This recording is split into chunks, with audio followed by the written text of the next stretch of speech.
1 heng stroke. Start and finish with a 45-degree angle. 2 heng strokes. Just like yi, each strokes must start and finish with a 45-degree angle. 3 heng strokes. The final stroke must be longer than the previous ones. When writing the final heng stroke, curve the middle up a little to make it look prettier.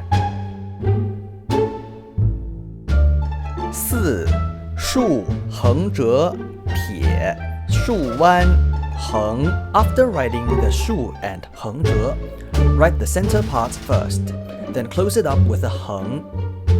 5横竖横折横. The second stroke is a slightly slanted 竖. Make sure that every 横 and 竖 are parallel to one another.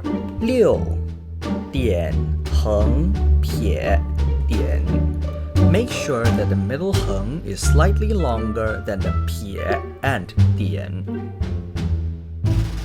7横竖弯.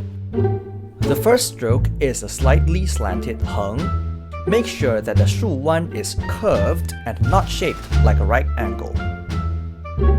8 1 撇 stroke and 1 捺 stroke. Write a 撇 stroke, then write a 捺 stroke to the right. 9撇横折弯钩. Make sure to write the 撇 first. For the second stroke, the first turn is an angle, but the second one is a curve.